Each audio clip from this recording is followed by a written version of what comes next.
Iglesia Pan de Vida para tu Corazón, Barrio Castilla en Bogotá, Colombia. Calle Octava bis A, número 7735, segundo piso. Sitio web www.pandevidaparatucorazon.com. Porque la palabra de Dios es viva y eficaz, y más cortante que toda espada de dos filos, y penetra hasta partir el alma y el espíritu, las coyunturas y los tuétanos, y discierne los pensamientos y las intenciones del corazón.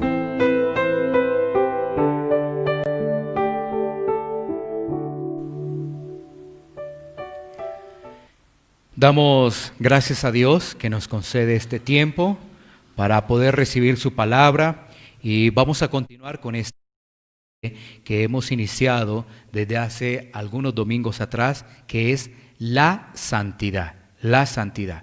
El tema de hoy es la cruz y la santidad, la cruz y la santidad. El pasaje en el cual vamos a estar meditando es segunda a los Corintios, segunda carta del apóstol Pablo a los Corintios, capítulo 5, versículo 21, solamente el versículo 21.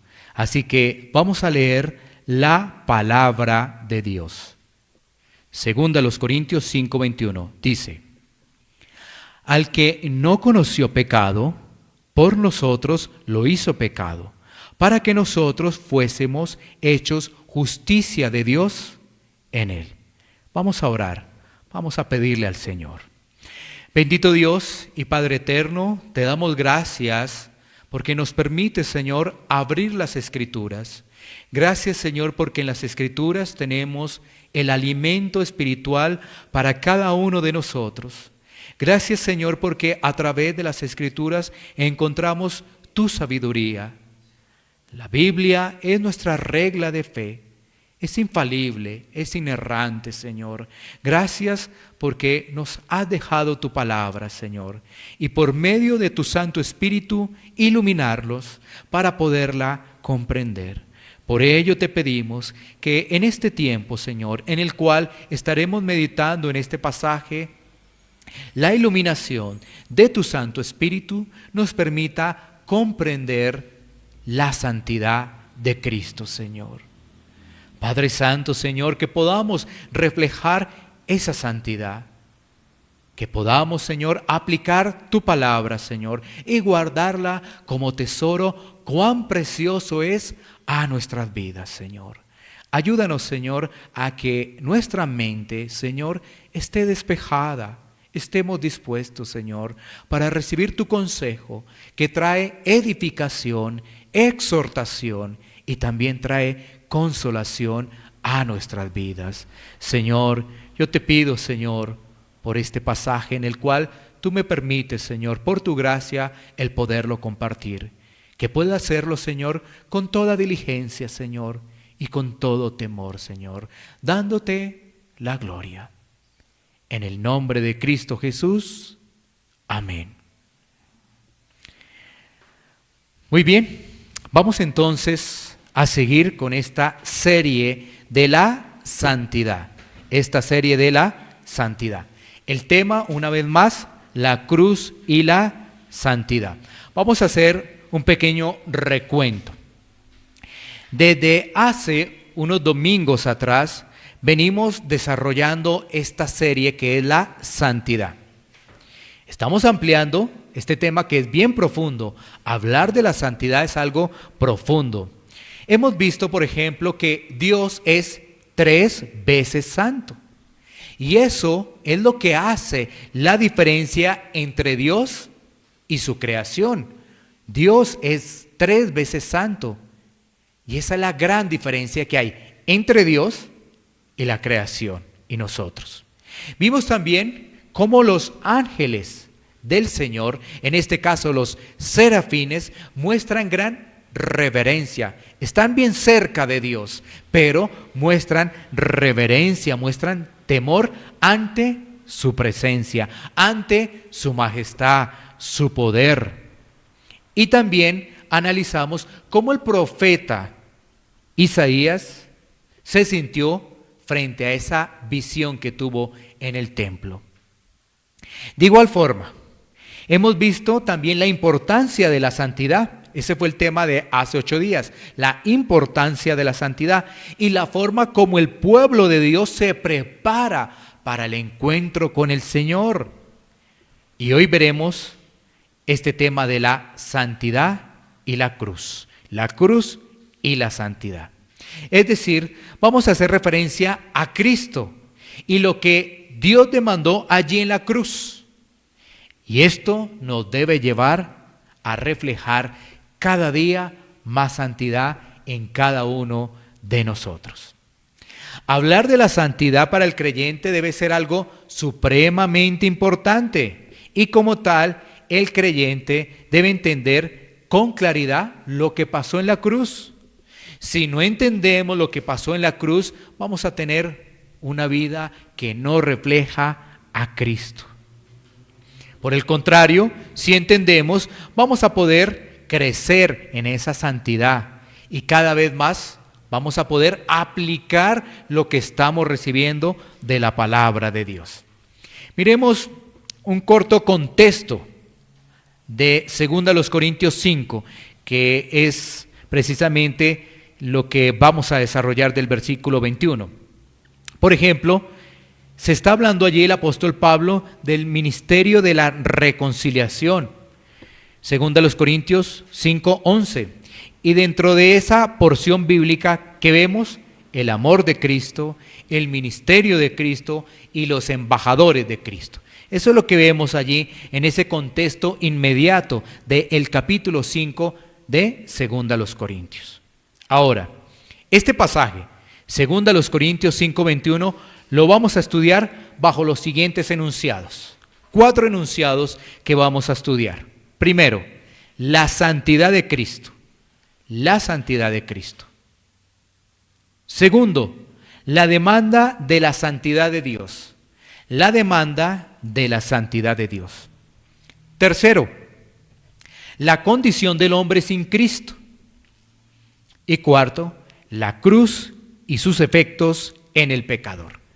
Voy a repetirlo rápidamente. 1, la santidad de Cristo. 2, la demanda de la santidad de Dios. 3, la condición del hombre sin Cristo. 4, la cruz y sus efectos en el pecador. Esos 4 puntos es lo que vamos a mirar de este versículo 21. Así que vamos a comenzar con el primer punto. ¿Cuál es el primer punto? La santidad de Cristo. Ese es el primer punto. Volvemos a leer 2 Corintios 5:21, que es nuestro pasaje, un solo versículo. Dice, al que no conoció pecado, por nosotros lo hizo pecado, para que nosotros fuésemos hechos justicia de Dios en él. En este primer punto nos vamos a concentrar en esta frase, al que no conoció pecado. Al que no conoció pecado. La vida de Cristo en la tierra fue completamente santa. Él vivió como cualquier ser humano. Por ejemplo, a Cristo le dio hambre. Cuando tú lees los evangelios, te puedes percatar de ello. Cristo también se cansó. Por ejemplo, tú debes recordar que después de compartir la palabra de Dios, se recostó allí en la barca y se cansó, se durmió, ¿sí?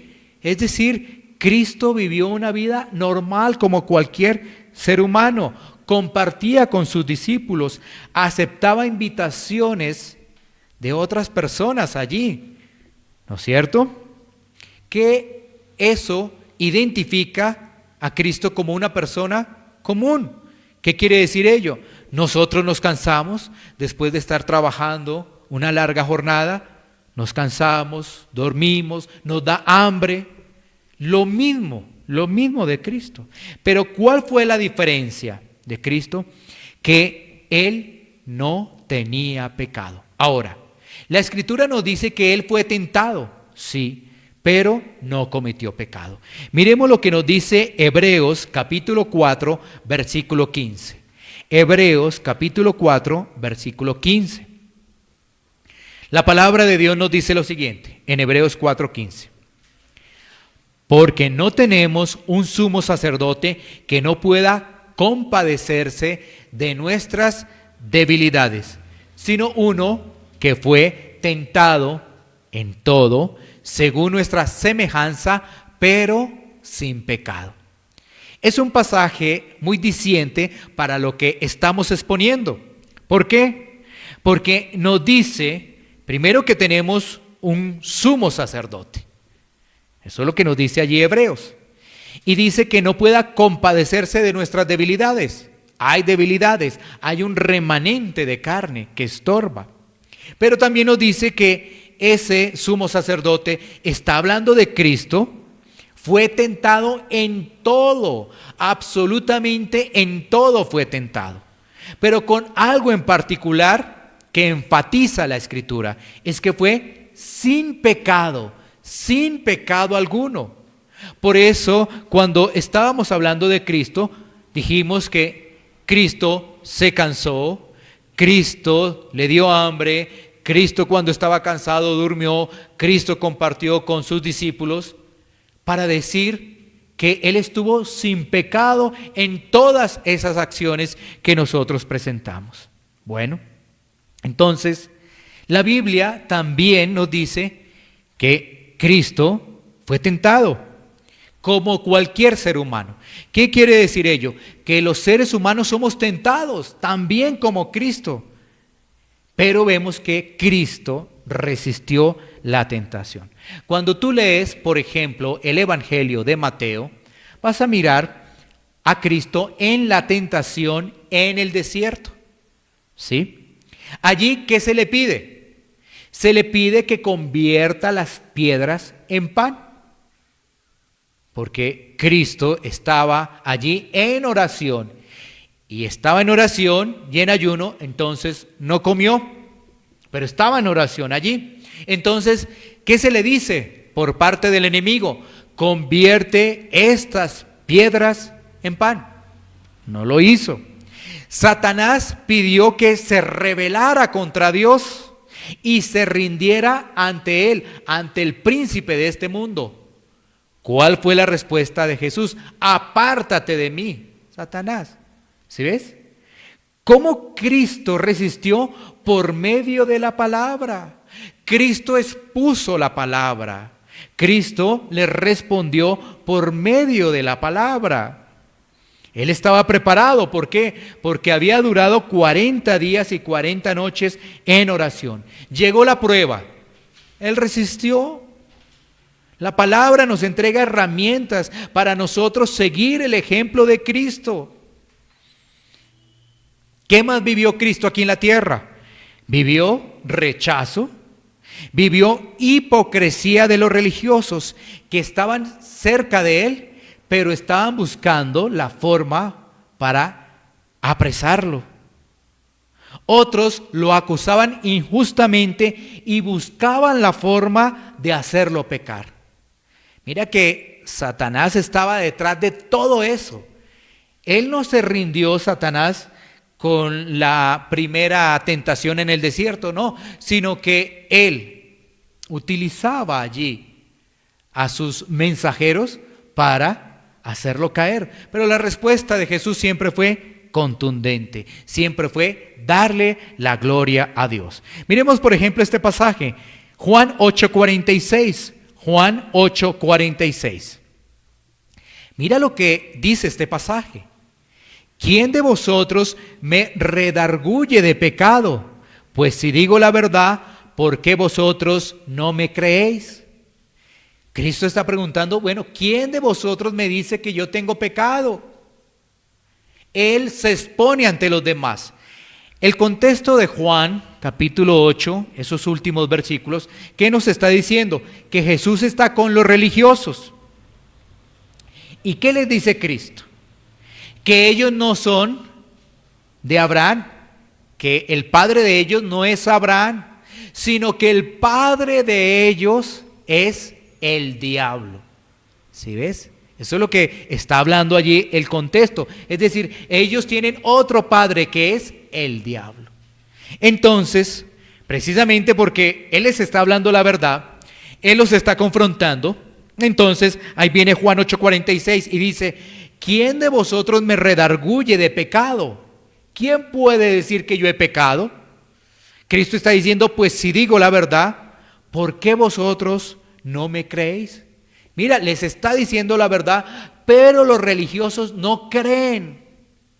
Los religiosos solamente estaban buscando la forma. ¿Para qué? Para llevarlo a juicio. Solamente les interesaba eso. Ellos solamente estaban dispuestos a ganar ellos, no mostrar humildad, solamente defender su posición y nada más. Entonces, ¿qué estamos viendo de la santidad de Cristo? Estamos viendo la santidad de Cristo bajo una lupa de 3 características. En todo esto que hemos visto. Entonces, mira las 3 características de la santidad de Cristo.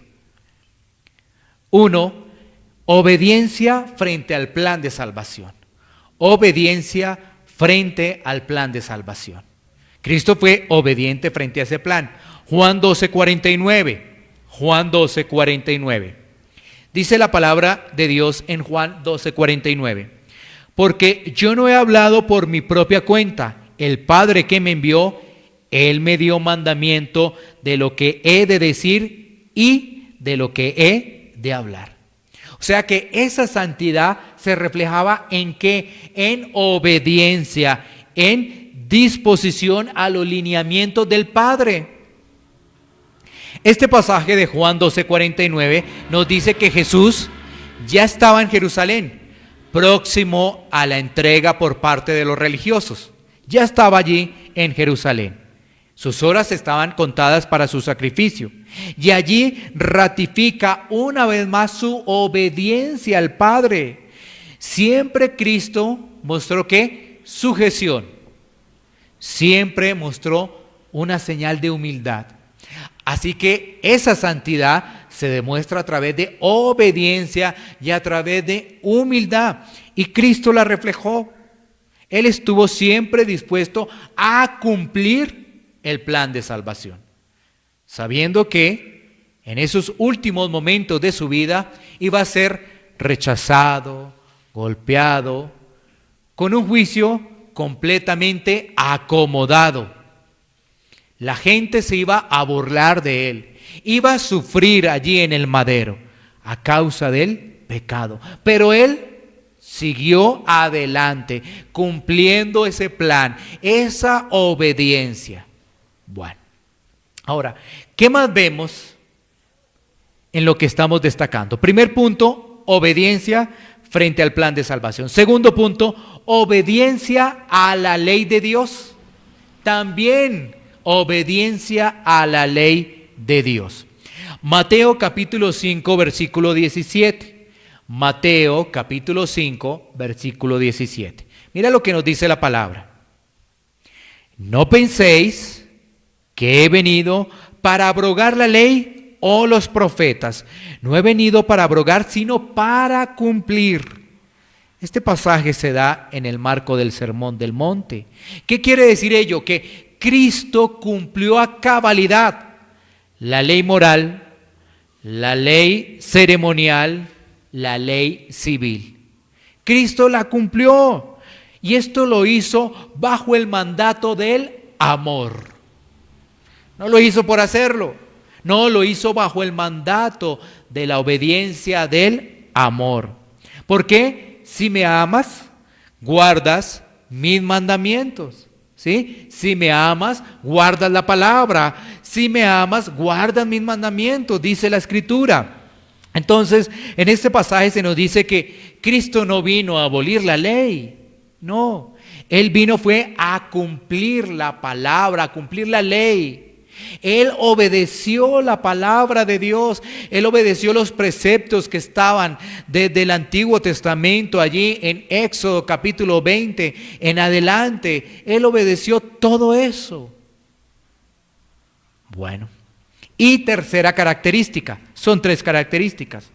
Esta tercera característica nos dice correctas motivaciones, correctas motivaciones. Para explicar ello, para explicar este punto, digamos lo siguiente. Es posible para nosotros hacer la acción correcta con un motivo equivocado. ¿Sí? Vuelvo y reitero. Voy a darlo despacio para que se entienda. Es posible para nosotros realizar una acción correcta, pero por un motivo equivocado.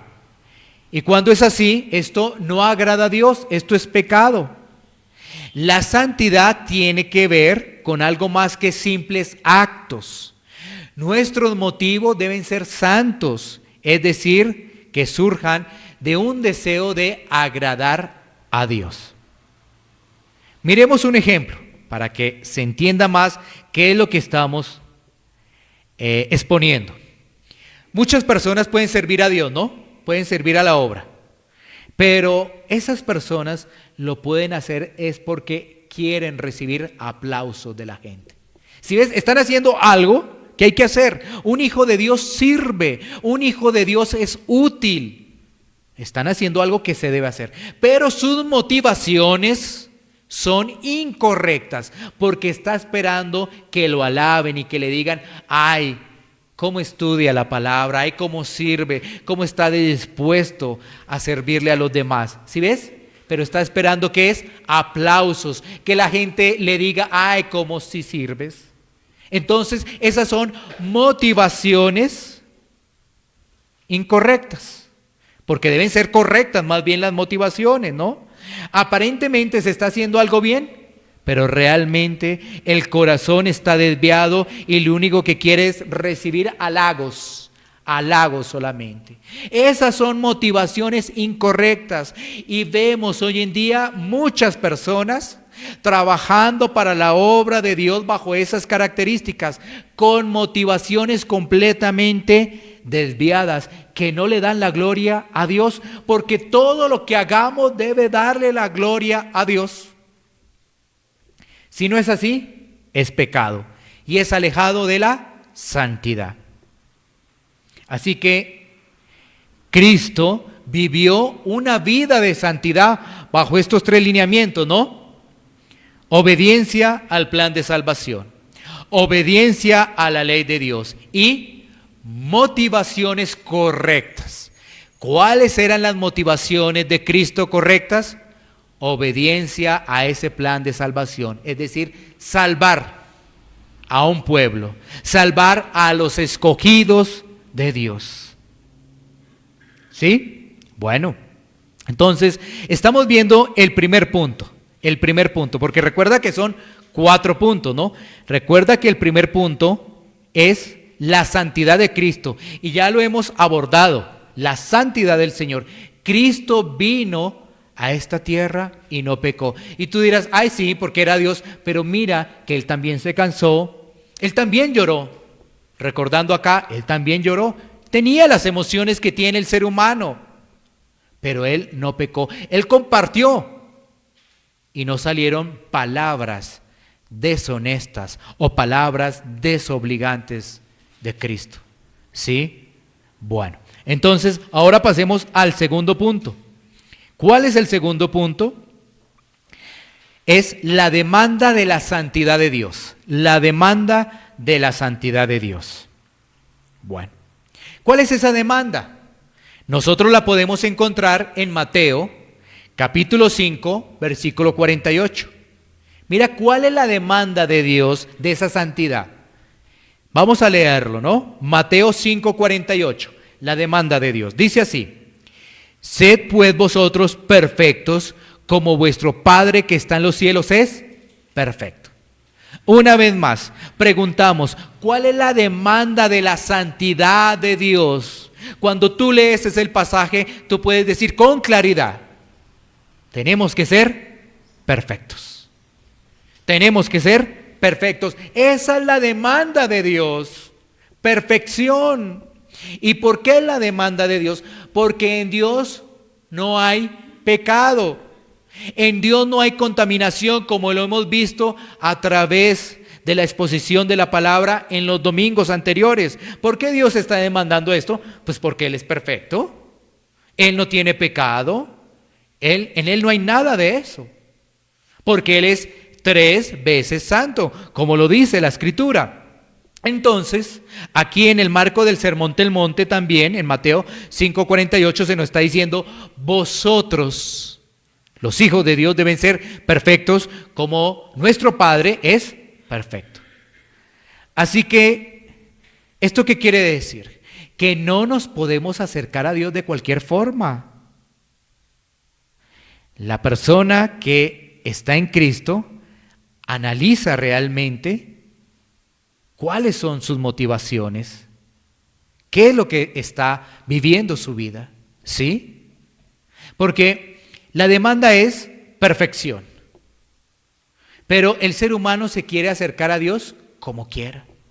Entonces, estamos viendo que la única forma para poder acercarnos a Dios es por medio de Cristo. Porque ¿quién cumplió una vida perfecta? Cristo. Y ahora cuando nosotros llegamos a Cristo, empezamos a desarrollar cambios, transformaciones en nuestra vida. No es posible que digamos ser cristianos y estar en el mundo. Eso no es posible, porque si no, estamos viviendo es una vida religiosa. Y esos religiosos fueron atacados fuertemente por nuestro Señor Jesucristo para mostrarle su condición. Pero ¿sabes qué? Ellos seguían con sus ojos sí, cerrados y sus oídos tapados. Y Cristo les decía, están obedeciendo tradiciones de hombres. ¿Se desviaron de la palabra? No. ¿Sí? Mira, muchas veces por obedecer más bien tradiciones, nos desviamos fácilmente de la palabra y empezamos a caminar en la religiosidad. Entonces, aquí estamos viendo esa demanda. La demanda es perfección y solo Cristo cumplió ello. ¿Qué debemos hacer nosotros? Estar en Cristo. Si nosotros no estamos en Cristo, no hay santificación.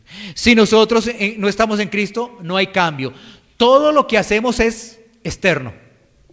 ¿Y cómo nos engañamos? Con las cosas externas. Entonces, antes tomaba, pues ahora ya no tomo, pero mi corazón todavía sigue engañado. Todo es externo, ¿no? Por eso es la religiosidad, todo es externo. Entonces, yo voy a la iglesia, pero lo hago por motivaciones incorrectas. Para que la gente me diga, ay, sí, yo sí voy a la iglesia. ¿Dónde estabas? No, en la iglesia, ¿sí? Pero cuando viene a la iglesia pensando en otra cosa. Motivaciones incorrectas, ¿sí ves? Pero para realmente caminar en una vida de santidad, debemos estar en Cristo. Si no estamos en Cristo, estaremos luchando contra la corriente, remando y remando contra la corriente, y de allí no avanzamos. Y pensando que con nuestros cambios externos ya hemos cumplido, ya estamos en Cristo. No, los cambios no son externos. Primero es interno y después sí se hace de forma externa.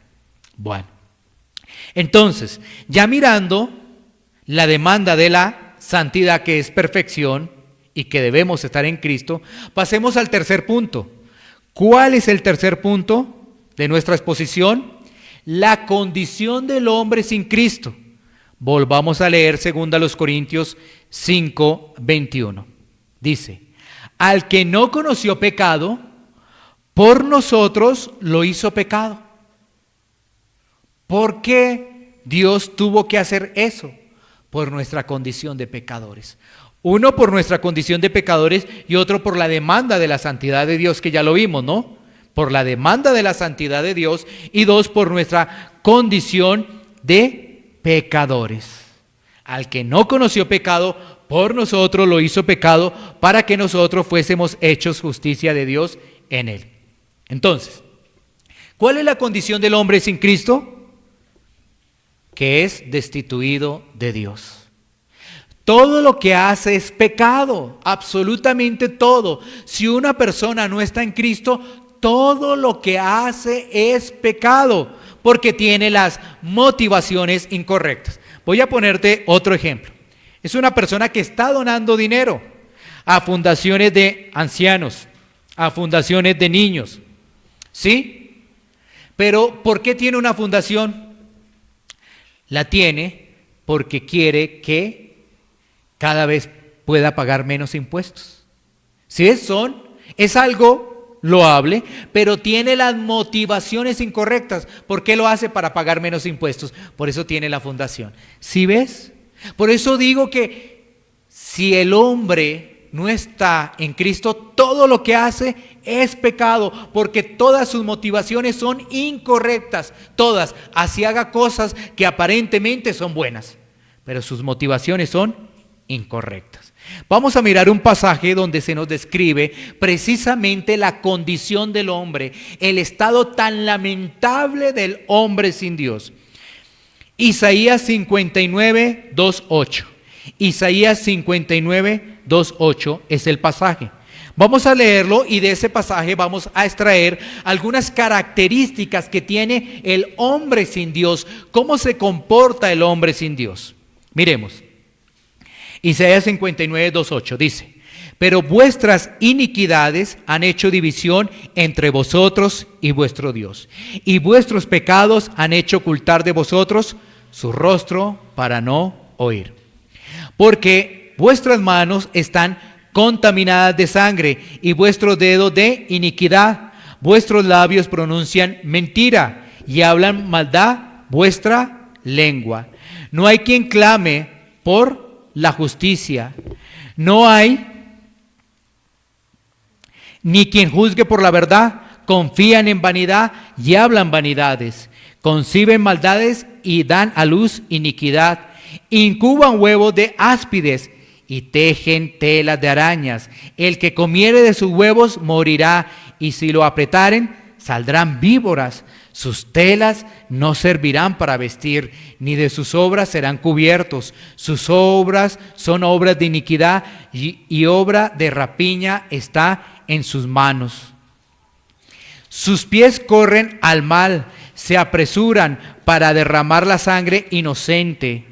Sus pensamientos de iniquidad, destrucción y quebrantamiento hay en sus caminos. No conocieron camino de paz, ni hay justicia en sus caminos. Sus veredas son torcidas, cualquiera que por ella fuere no conocerá paz. Qué panorama tan complejo del hombre sin Dios. Qué situación tan difícil, ¿no?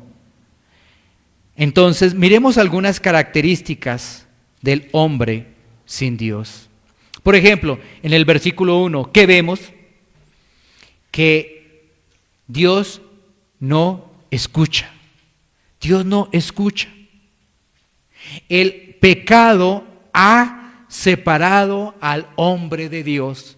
El pecado ha puesto una gran barrera entre Dios y el hombre por su religiosidad. ¿Qué hace el hombre por su religiosidad? Intenta acercarse a Dios, pero lo hace de forma incorrecta, lo hace de forma indebida. Y él piensa que Dios lo está escuchando. Empieza a hacer largas oraciones, empieza a orar a su manera y piensa que Dios lo escucha. Cuando la Biblia nos dice aquí en Isaías 59 que Él no está oyendo ese clamor. ¿Qué más tenemos? Lo que sale de la boca del pecador, ¿qué es? Es ofensa. Es ofensa lo que sale de la boca del pecador. Y también de su boca sale su propia vanagloria. Entonces el hombre es un ladrón porque le está robando la gloria a Dios. ¿Qué sale de la boca del hombre? Ofensas. Ofensas para los demás, ofensas para el prójimo, ofensas para la familia. Sale de la boca de la persona. Pero además, ¿qué hay? Es que sale su propia vanagloria. ¿Y eso qué quiere decir? Que el hombre es un ladrón porque le está robando la gloria a Dios. Solamente la gloria le pertenece a Dios, pero él se está dando de importante. ¿Qué más podemos extraer de Isaías allí 59? Que cada quien vive como quiere. Cada quien vive como quiere. Por ejemplo, relaciones extramatrimoniales, relaciones de hombres con hombres, mujeres con mujeres, hombres con animales. ¿Sí ves? Cada quien hace lo que le parece. Lo que miras por internet, pornografía, toda esa basura que hay en internet, el hombre le parece eso normal. No hay ningún inconveniente. Busca llenar sus vacíos ¿con qué? Con las drogas, con las fiestas, con los amigos. Así busca llenar sus vacíos con las drogas, con las fiestas, con los amigos, ¿sí ves? Donde al hombre natural, es decir, al hombre que no tiene a Dios le digan fiesta, allá llega. Trago gratis, allá llega. Drogas, es el primero en estar allá.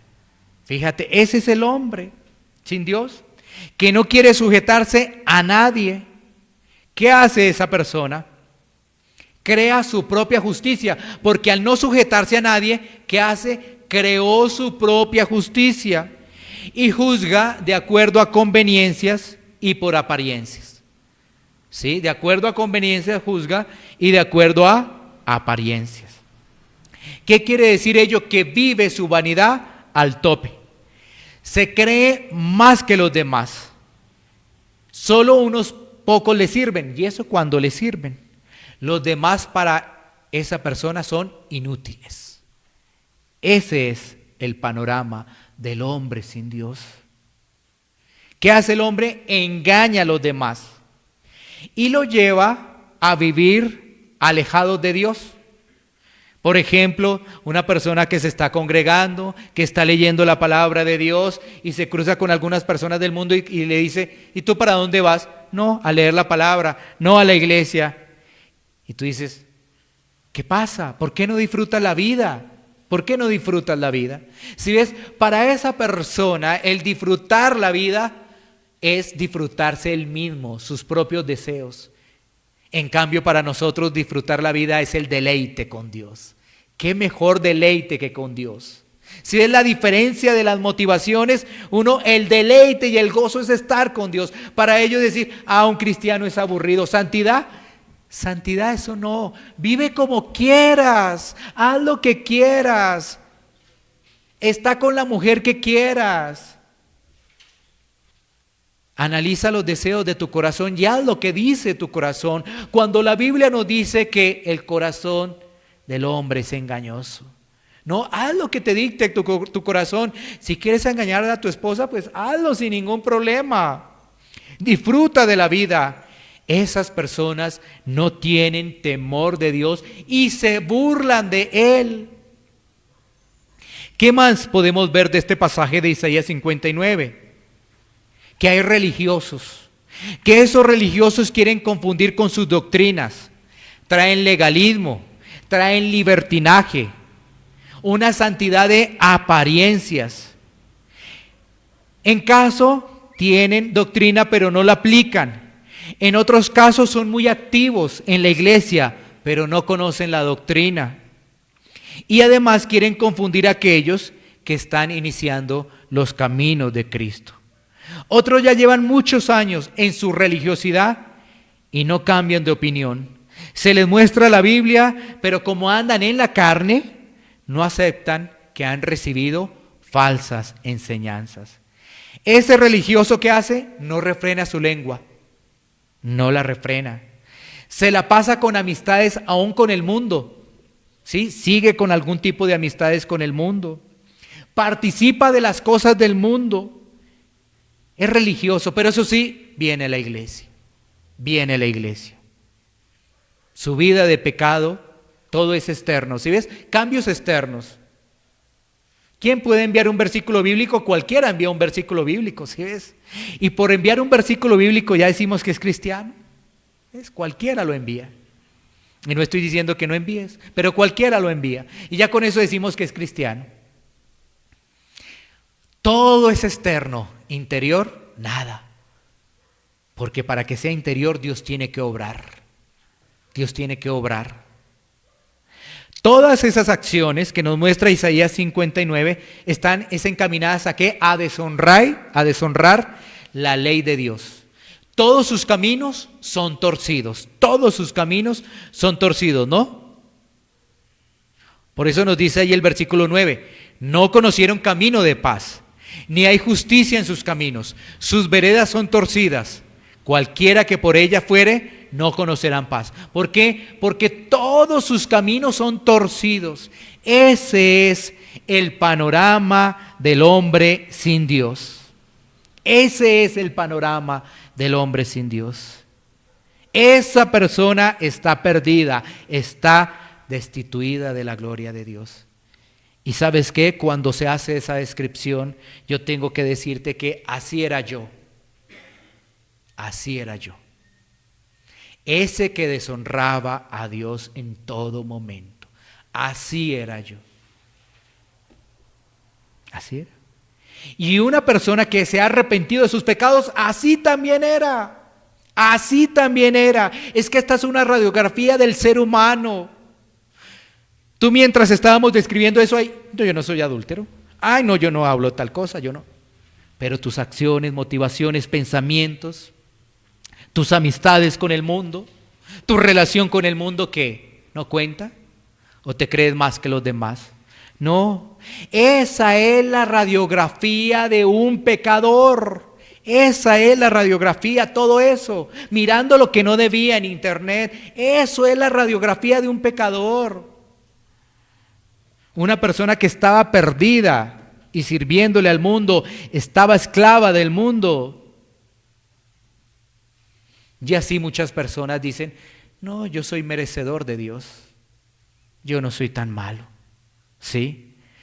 Cuando esa persona lo que merecía era un boleto sin escalas al infierno. ¿Sabes qué yo que merecía? Un boleto sin escalas al infierno. Eso es lo que merece el pecador. Eso es lo que merece. El solo hecho de pensar que yo merecía algo, ya estaba tildado de religioso. Porque yo qué merecía. Mira esa descripción que hicimos. Burlador de la ley de Dios, no sujeto a nada, ¿sí? Mirando lo que no debía, participando en las fiestas donde no debía estar y allá contento y feliz. Eso era un pecador, ¿sí? ¿Qué merecía? Nada de Dios. Merecía el justo castigo de Dios. Merecía el infierno. Y eso es lo que merece el pecador. Eso es lo que merece aquella persona que se burla de Dios. Pero, ¿sabes qué? Una vez ese pecador recibió la gracia. Recibió la gracia. Es decir, difícilmente puedes estar en Cristo e imitarlo en santidad si no comprendes la gracia. Si tú no comprendes la gracia, difícilmente vas a estar en Cristo. Porque para que tú estés en Cristo, debes comprender la gracia, que no merecías nada. Miremos un poquitico este tema de la gracia, ¿no? Para mirar la gracia, ¿qué tienes que analizar primero? Lo mal que es tu vida. ¿Sí? Porque si no, lo mal que anda tu vida. Vuelvo y reitero, como tenemos en la congregación personas de diferentes edades, entonces uno dirá, no, yo ya no veo lo que no debo ver. Es más, yo ni siquiera sé manejar un computador, ¿sí? Para mirar lo que no debo ver, ¿sí? Pero esa persona que ya es más mayor tiene otro tipo de deseos, motivaciones y pensamientos incorrectos. ¿Sí ves? Todos. Es que no se escapa ninguno, de acuerdo a la edad, ninguno se escapa. Uno diría, no, el internet eso es para los adolescentes, para los jóvenes que ven y se la pasan ahí todo el tiempo. Y entonces el mayor, si ves, ya está juzgando, si ves, ya está diciendo, es para ellos. Porque se cree más el mayor. El que tiene más añitos se cree más y se cree que ya no peca. ¿Sí ves? ¿Qué problema tan grande? Entonces por eso esa persona no ha entendido la gracia, no la ha comprendido. No ha comprendido la gracia, es que no merecía nada. Con un solo pecado destituidos de la gloria de Dios, con una sola ofensa a los puntos de la ley de Dios, ya estamos destituidos. Entonces, para ver la gracia, lo primero que se tiene que ver es lo mal que está andando tu vida. Tienes que ver tu orgullo, tienes que ver tu sobradez, tienes que ver tu prepotencia, tienes que ver todos tus deseos pecaminosos, tienes que ver tu codicia, todo eso lo tienes que ver. Orgullo, sobradez, prepotencia, deseos pecaminosos, codicia, todo eso lo tienes que ver. Y tú dices, ay, ¿eso soy yo? ¡Claro! Eso lo tenemos que ver cada uno de nosotros. Tienes que ver tus malos pensamientos, como ya lo decía. ¿Qué es lo que sale de tu boca? Muchas veces palabras de doble sentido. Tienes que ver también cómo juzgas fácilmente a los demás y te crees mejor que los demás. Es decir, tienes que ver tu pecado. De lo contrario, no vas a ver la gracia. Si tú no ves tu pecado, no vas a ver la gracia. Claro, cuando leemos la palabra de Dios, por ejemplo, en Efesios capítulo 2, pues ahí se habla de la gracia, ¿no? Entonces tú la entiendes, porque está escrito ahí, pero tú entiendes lo que está escrito, no lo que implica ello, que es lo que estamos explicando. ¿Sí ves? Entonces tú dices, ¿cómo fue tu salvación? Por gracia. Pero si no te has arrepentido de tus pecados, porque no ves que hay pecados en tu vida, y solamente piensas que, ¿cuál será tu pecado? Mi pecado, bueno, a veces me da ira. No estoy hablando de tus pecados, no de un solo pecado, estoy hablando de tus pecados, estoy hablando de tus pensamientos, estoy hablando de tu codicia. El ser humano es extremadamente codicioso. Y necesitas ver eso. ¿Quién te lo dice? La Biblia. ¿Quién te dice que eres codicioso? La Biblia. ¿Te acuerdas? El apóstol Pablo en Romanos dice, yo no conocía la codicia hasta que la ley me dice eso. ¿Quién te lo dice? Es la palabra. No te lo está diciendo una persona, es la palabra. Y lo único que yo hago acá es retransmitir la palabra de Dios. Porque es que ¿acaso en uno no hay codicia? No, estamos luchando contra la codicia porque tenemos el Espíritu Santo. Es diferente. Es diferente. Es diferente eso. Pero todos los seres humanos son codiciosos, ninguno sin excepción. El único santo, Cristo. El único santo. Así que hay que ver primero la condición de pecado para poder entender la gracia. ¿Qué es la gracia? Es que tú ofendes la ley de Dios, tú te burlas de Dios, quieres hacer una vida sin Dios, sin el Creador, y Dios, sin merecerlo, o sea, sin que la persona lo merezca, te aplique su amor por medio de Cristo. Eso es, una vez más, es que tú ofendas a Dios en su ley, te burles de Él, que quieras hacer tu vida fuera de Dios, sin el Creador, o sea, sin merecer nada, y Dios te aplique su amor por medio de Cristo. Eso es la gracia, donde no hay jactancia de nada. Lo que debe primar es la disposición, obediencia y humildad. Eso es un cristiano. Pero mira por falsas enseñanzas cómo estamos, en qué estamos y para dónde vamos. Tristemente. Tristemente. No se merecía nada. ¿Por qué? Porque ofendíamos a Dios, porque nos burlábamos de Él. No queríamos nada con el Creador. Nada. ¿Y sabes qué hizo Dios? Aplicó su amor sobre alguien que no lo merecía, que se burlaba de él, que le daba la espalda. Aplicó su amor por medio de Cristo. ¿Dónde pues está la jactancia? En ningún lado. Eso es la gracia. Eso es la gracia. Es decir, tú merecías el infierno o merecíamos el infierno, la caldera, el fuego eterno, y Dios mostró su misericordia. Dios mostró su misericordia. Esa es la gracia. Cuando no la ves, actúas según tu propia voluntad y le robas la gloria a Dios porque deseas ganarte el cielo con tus propios méritos. Eres un robador de la gracia porque actúas según tu propia voluntad y deseas llegar al cielo por tus propios méritos. Ese es el gran problema. Las personas desean pasar al cielo, ¿cómo? Con dinero, que tengan buen dinero, entonces yo voy al cielo seguro, por fama, por tantos likes, por tantos seguidores, y haciendo obras. Pero la Biblia nos dice que esas son trapos de inmundicia. Trapos de inmundicia, ¿sí ves? Entonces, yo sí estoy haciendo obras, característica de un creyente, obras.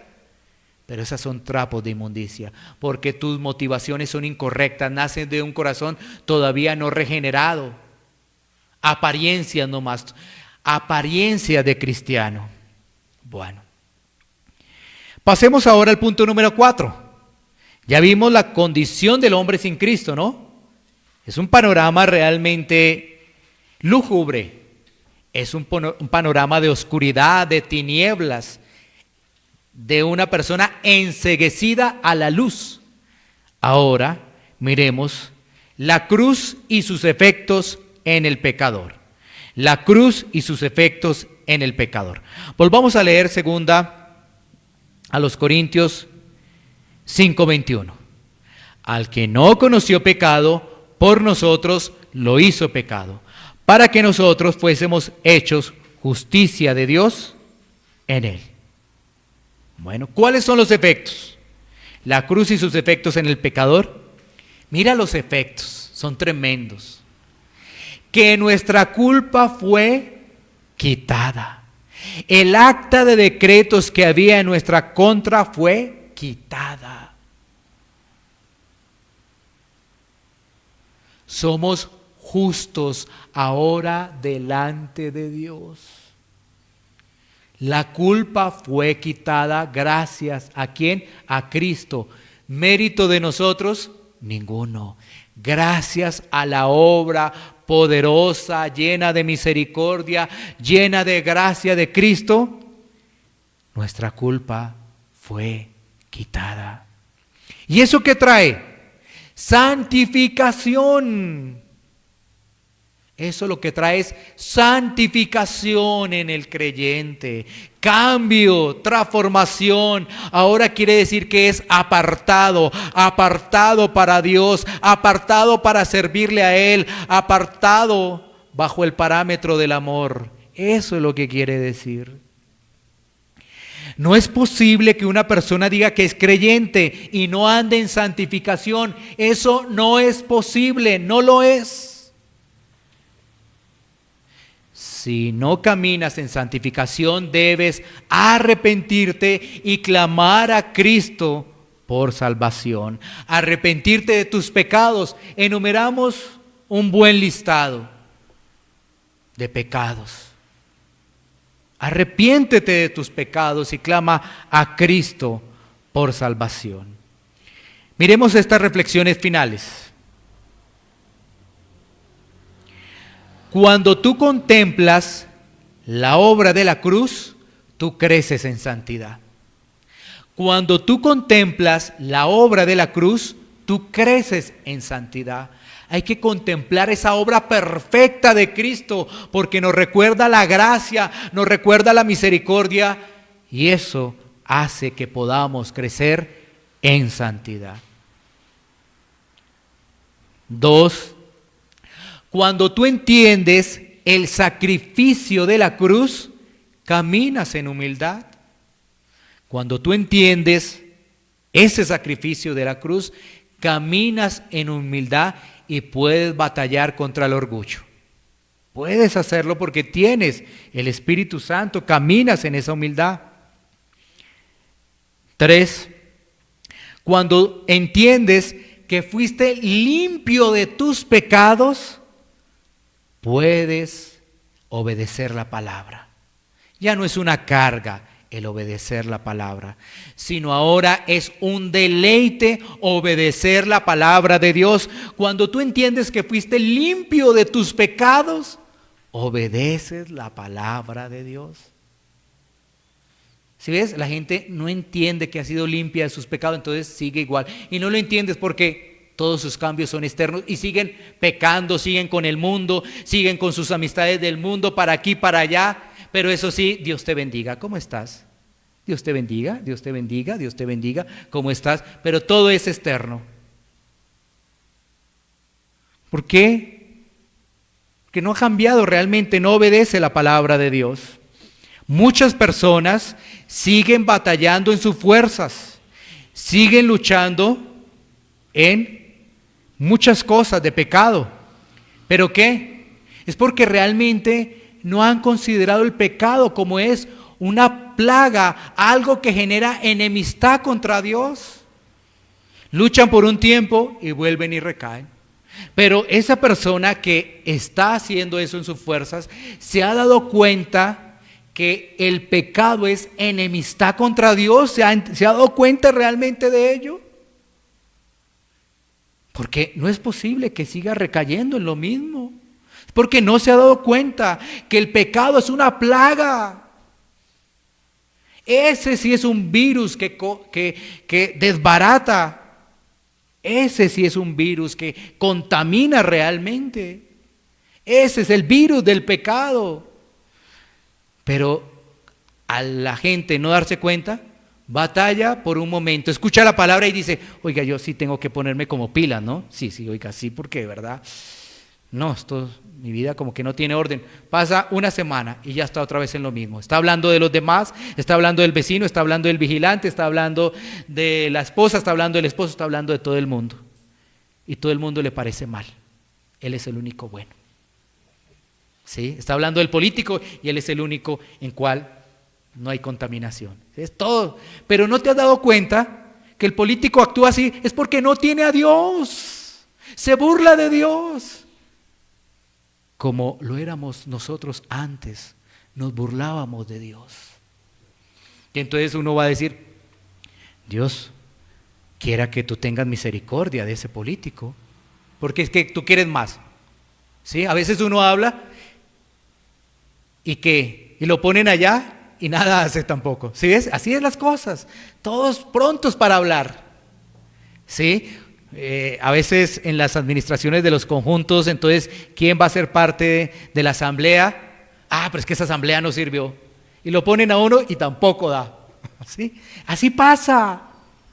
Porque tenemos un remanente, nos ha quedado un remanente. Y cuando queremos hacer algo empezamos a chocar con los demás porque nos creemos más que los demás. Es que yo sí voy a hacer. Es que yo, denme esta oportunidad y allí en el conjunto lo pongo a andar.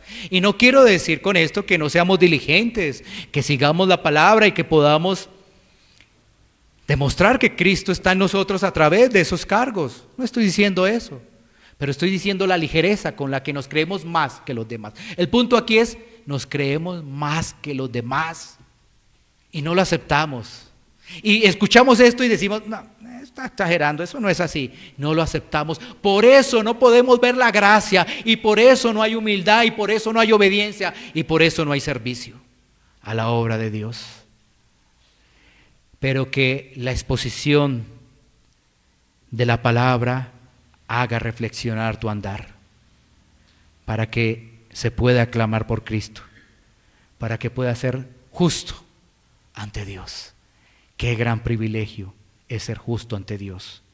Todo aquel que se arrepiente y clama a Cristo como Señor y Salvador es justo ante Dios. Qué gran privilegio ser justo ante Dios. Si estoy en Cristo, mi vida cambia realmente. Entro a la santificación. Eso es lo que vamos a seguir hablando los próximos domingos. Que Dios traiga arrepentimiento para que realmente caminemos en santidad, caminemos en santificación. La única forma es que Dios traiga arrepentimiento de tus actos, de tus hechos, para que puedas dejar atrás esa vida de pecado. Una vez más, que Dios traiga arrepentimiento. Vamos a tomar un tiempo para poder orar, para poder Iglesia clamarle para tu corazón. al Señor. Barrio Castilla en Bogotá, Colombia. Calle Octava bis A, número 7735, segundo piso. Sitio web www.pandevidaparatucorazon.com. Porque la palabra de Dios es viva y eficaz, y más cortante que toda espada de dos filos, y penetra hasta partir el alma y el espíritu, las coyunturas y los tuétanos, y discierne los pensamientos y las intenciones del corazón.